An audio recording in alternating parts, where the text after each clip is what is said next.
Good morning. I hope you're well. I hope you're ready to hear Jesus' words again. And I hope you're ready to live Jesus' words so that you'll have the foundation under your life where you can live a life where your love is like the love of Jesus, because he's perfecting the center and circumference of our love with these words in the Sermon on the Mount. Listen to these words. Most people don't go here. Most people don't live this. But I pray that you'll be one of those people that will rise above, that you will go up toward the kingdom of God with Jesus. You have heard that it was said, an eye for an eye and a tooth for a tooth. But I tell you not to resist an evil person. But whoever slaps you on your right cheek, turn the other to him also. These are hard words. They're hard for us because in this world, there are three basic levels that we deal with every day. We deal with people who are perverse, who are evil. We deal with people who have learned that they want to live by the law of the jungle. They want to dominate by their power. And we can spend our time chasing those people and trying to catch those people and eliminate those people. Or we can rise above. And by rising above, I don't mean escape, but we use a different kind of power to deal with that person.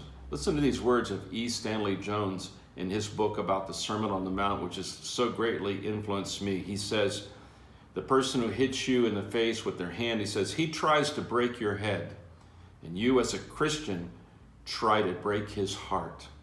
In turning the other cheek, you wrest the offensive from him and assume moral charge of the situation. I want to read that one more time because it's so profound and it so matches what Jesus said. He tries to break your head. He slaps you in the face. He's trying to dominate your mind, your emotions, and your will.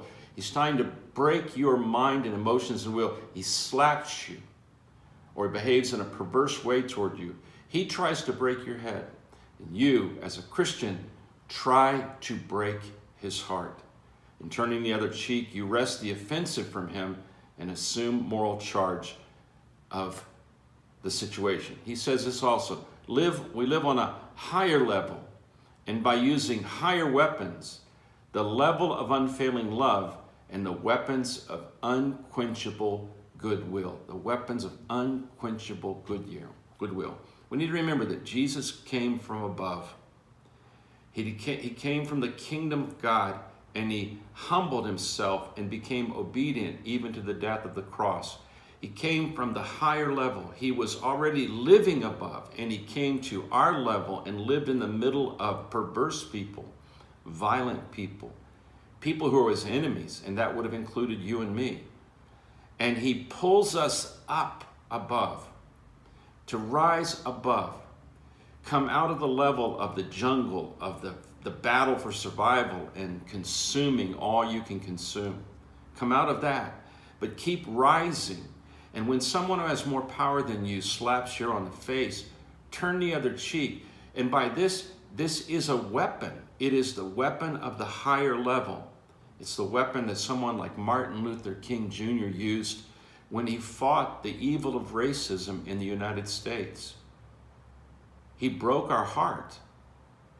Many tried to break his head, and he even was killed, but he broke our heart as a nation. This is the way that you break a person's heart. We don't want to break their head, we want to break their heart. I pray that you would take these words seriously, because you will have an opportunity. One day at a time, you will run into this opportunity to run after the perverse person and try to make justice with your own hands, with your own power. That's the energy you're going to use up that day. Or you can try to make everything equal by right and wrong, right and wrong, right and wrong. And you'll wear yourself out there. But if you want to break people's hearts, then go the path of Jesus. He broke my heart. He broke your heart on Calvary. And you can't look at Calvary without something happening to your heart. And then your mind changes, and your will changes, and your emotions change. Follow the way of Jesus. Rise above. Go up. Don't go down, and don't stay in the middle. Go up. Rise above.